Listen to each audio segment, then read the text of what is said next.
You've been there. Someone says something disrespectful at work. A stranger cuts you off in traffic. A loved one betrays your trust, and suddenly, boom, you're furious. Your chest tightens, your breath shortens, your fists clench. But here's the question most people never ask. Are you really angry? Or are you just reacting to something you never fully understood? Let's slow down. Let's breathe. Let's talk about anger. Not as a feeling, but as a misunderstood signal.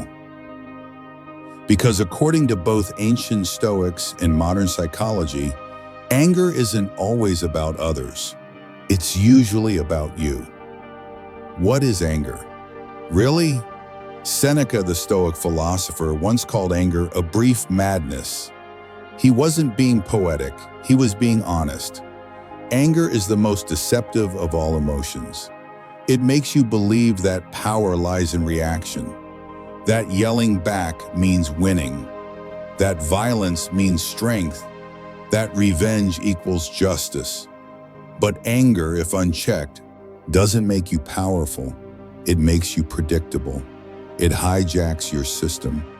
It turns you into someone else, someone impulsive, someone fragile, someone manipulable.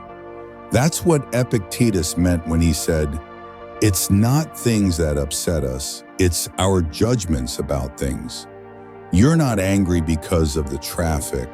You're angry because you expected a smooth ride. You're not angry because someone disagreed with you. You're angry because your ego wanted to be agreed with. Anger isn't born from reality. It's born from unmet expectations. The neuroscience of rage. Let's bring in a little science. When someone triggers you, the amygdala, the brain's alarm system, lights up. It scans for threat. It's ancient. It doesn't think. It reacts. It dumps adrenaline and cortisol into your bloodstream. It speeds up your heart rate. It sharpens your vision. It narrows your focus. And in that narrow tunnel, logic dies. You don't evaluate. You don't reflect. You attack. The prefrontal cortex, the part of your brain responsible for reason and impulse control, gets shut down in favor of a fight-or-flight response. This means, in the heat of anger, you are biologically incapable of thinking clearly. You are not rational. You are not objective. You are not yourself. And if you can't think, then you can't choose. And Stoicism, at its core, is all about choice. The Stoic lens, mastering the space between stimulus and response. Viktor Frankl, the Holocaust survivor and psychiatrist, once said, "Between stimulus and response, there is a space, and that space is our power to choose our response. In our response lies our growth and our freedom." The Stoics knew this centuries before. They trained not to avoid anger, but to master that sacred space between being provoked and choosing what to do next. Marcus Aurelius, the Roman emperor and devout Stoic, journaled every night. Not because he was sentimental, but because he was surgical with his emotions. He wrote, "You have power over your mind, not outside events. Realize this and you will find strength." To a Stoic, the insult is irrelevant. What matters is your judgment of the insult. And if you can change that judgment, you can dissolve the emotion. A story you know too well. Let's go back to that workplace insult. Imagine someone said something sharp in a meeting, passive-aggressive, maybe even public.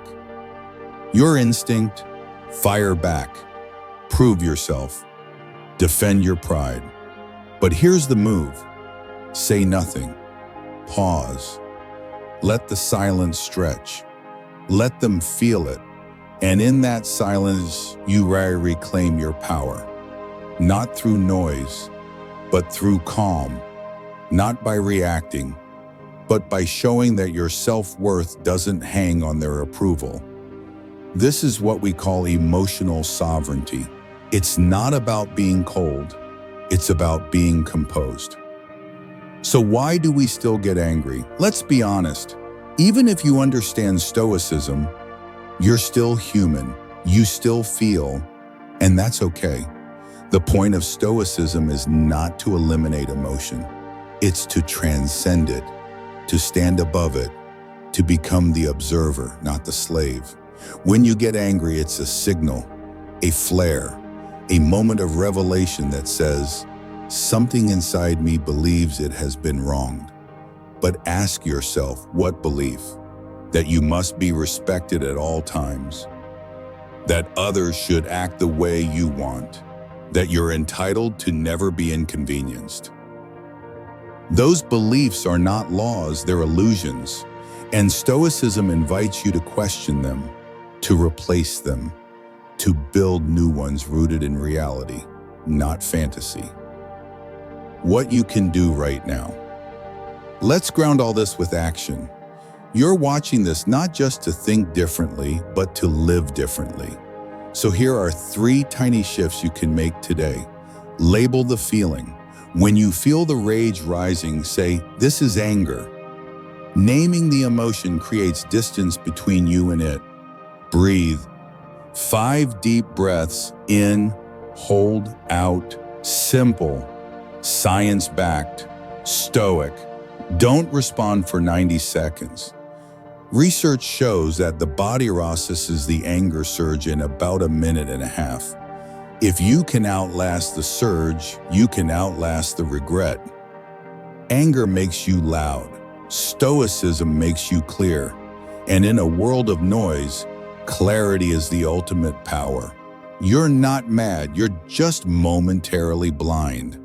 But now you see. And when you see clearly, you don't react. You respond. And that's what makes you untouchable. So now that we've peeled back the layers of anger, what it is, where it comes from, and how it hijacks your mind, it's time to explore the antidote, the Stoic toolkit, real strategies, real thinkers, real power. Because when it comes to mastering emotions, the Stoics weren't armchair philosophers. They were warriors, emperors, slaves, and survivors. They didn't just talk about control.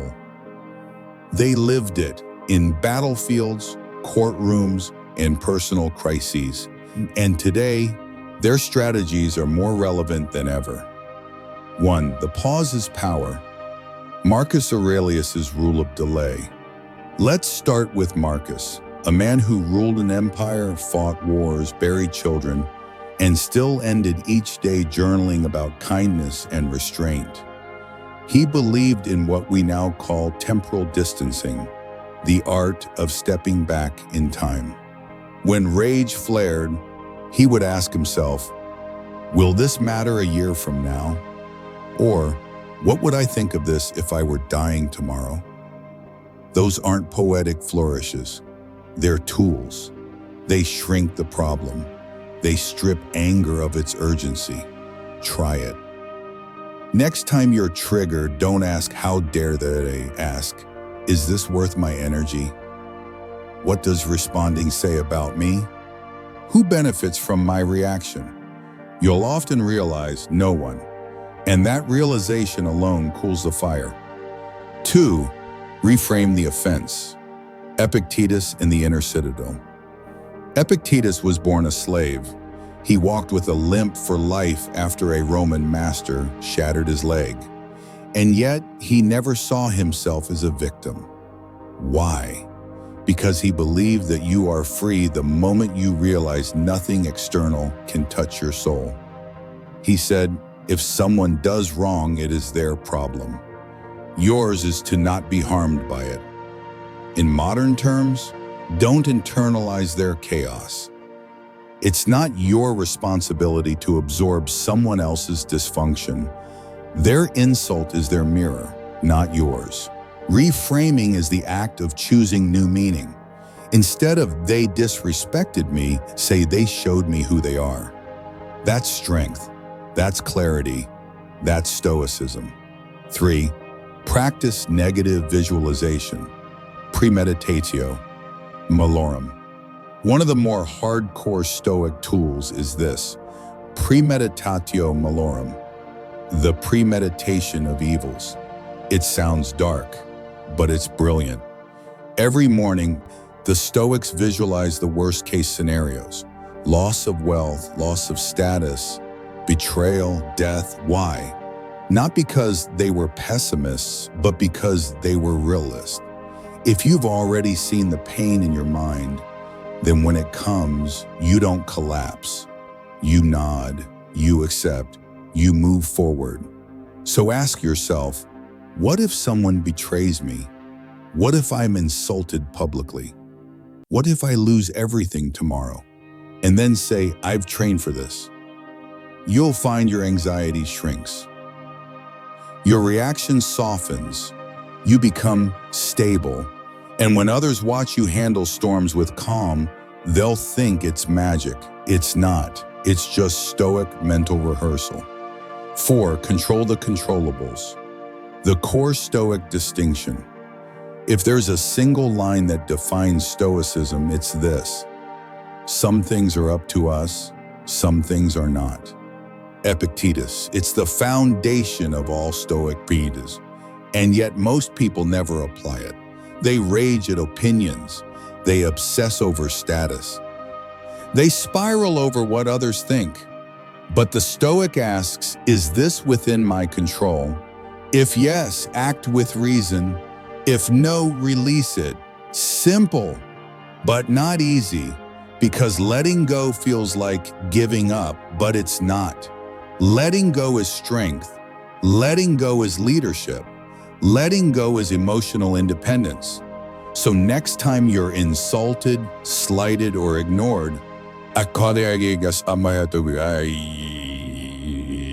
can I control their behavior? No, then control your response. That's the real game. That's how you win without playing. 5. And practice the art of silence, the weapon of non-reaction. Seneca said, to be provoked is easy. To respond with silence, that's divine. In a world of noise, outrage, and online arguments, silence is not just a virtue, it's a power move. When you don't respond, people project.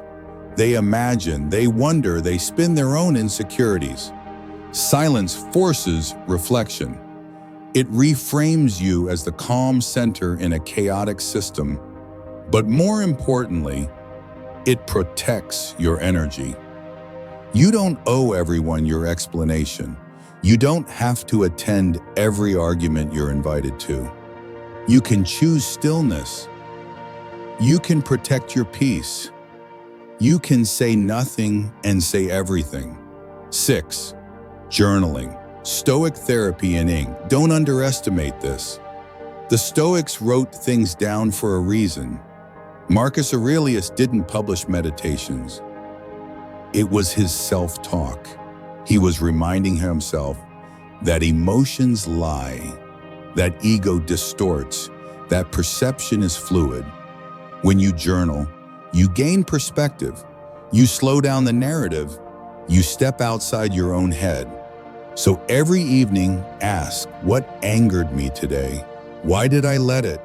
Was it worth it? And then let it go, because reflection isn't weakness, it's refinement. 7. Detachment is not apathy. Let's clear up a common myth. People think Stoics are cold, unfeeling robots, that they suppress their emotions like stone statues. Not true. A Stoic feels everything but is ruled by nothing. They love deeply. But they don't cling. They care, but they don't control. They feel, but they don't over-identify. Detachment is not apathy, it's clarity. It means, I can love you, but I don't need you to complete me. I can be disrespected, but it doesn't define me. That is strength. Stoicism isn't an abstract philosophy, it's a daily discipline. It's not about being the stone, it's about being the mountain. You can't control what people say, but you can control whether it enters your soul, body. And when you become the kind of person who walks through fire without flinching, without reacting, without needing validation, you're no longer just human. You're stoic. You're mentally untouchable. The modern Stoic, applying timeless wisdom to a chaotic world. We've unpacked the mechanics of anger. We've studied how the Stoics faced it. Now it's time for the most important piece of all, how you use it here now in the chaos of the modern world.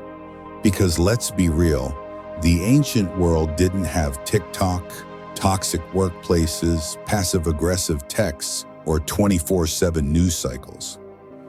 But human nature, it hasn't changed a bit, and that's exactly why Stoicism still works. Because it speaks to something beneath trends, beneath culture, beneath the surface-level noise. 1. The digital age is built to trigger you. Stay unmoved. Scroll for 30 seconds and you're hit with rage bait headlines, outrage clips, comment section wars. Every ping and post is designed to provoke a reaction. The more reactive you are, the more profitable you become. But here's your edge. You don't have to respond. You don't have to argue, repost, or prove anything. You can opt out. Silence becomes your rebellion. Restraint becomes your strength. So practice this. When someone tries to yawn on you online, don't engage. When you're tempted to clap back, close the app. When you're pulled into digital drama, zoom out. Ask, is this real power or just digital performance? Most of the time, it's noise. Let others fight in the pit. You stay in your peace. 2. Master the delayed reply strategy. In today's world, people expect instant answers. Emails, texts, DMs, Slack pings. But urgency is a trap. The Stoics would argue it's a form of manipulation. Control your tempo. Don't match someone's frantic energy. Don't match their emotional spike. Don't reward provocation with presence. Instead, respond like a king. With time, with clarity, with calm. This doesn't mean ghosting. It means intentional engagement. You train others how to treat you. And when you respond thoughtfully, you teach the world.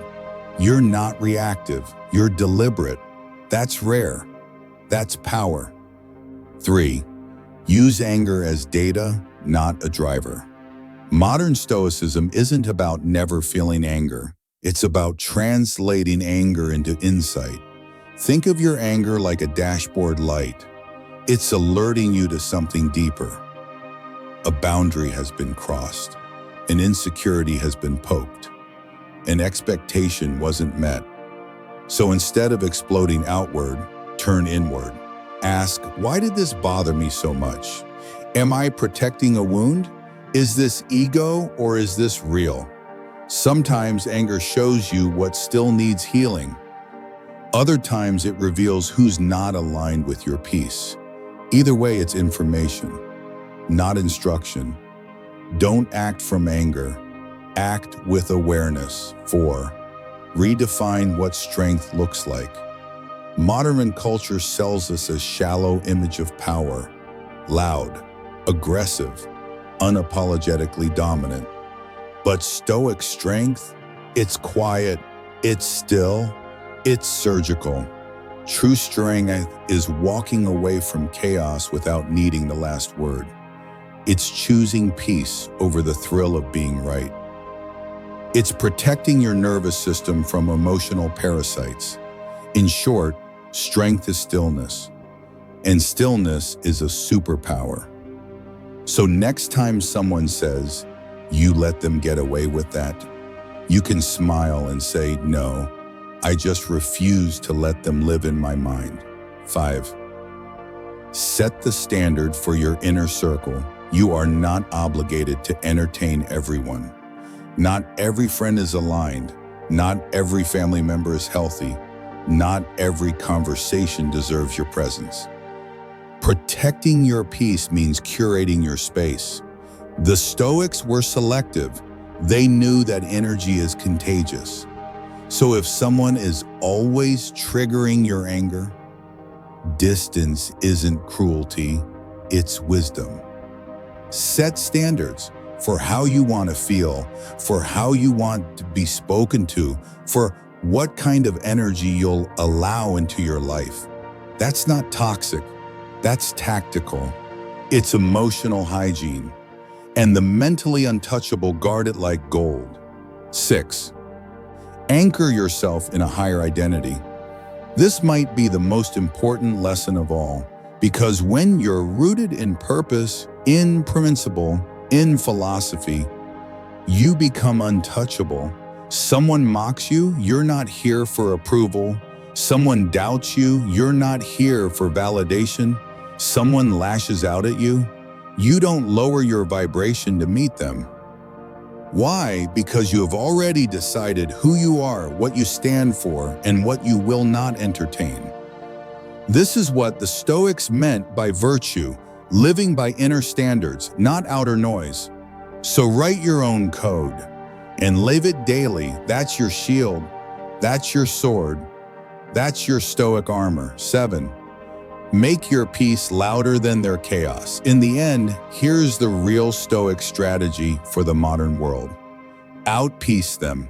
Not outshout, not outargue, not outprove, just outpeace. Let your silence do the talking. Let your boundaries speak volumes. Let your stillness disturb their chaos. Because the world is watching, and when they see you unfazed, unmoved and emotionally sovereign, they'll know you're not just calm, you're dangerous in the best way, because you're no longer controlled by others. You're led by principle, rooted in discipline, and armored in peace. You are the architect of your emotions. You don't get to choose what life throws at you, but you always choose what you become in response. You can be the storm, or you can be the mountain. The Stoics left us blueprints, not to escape emotion, but to evolve through it. So next time anger knocks, remember, you have a choice. You have tools. You have the wisdom of giants in your corner. And if you choose silence, stillness, and sovereignty, you won't just be respected, you'll be untouchable.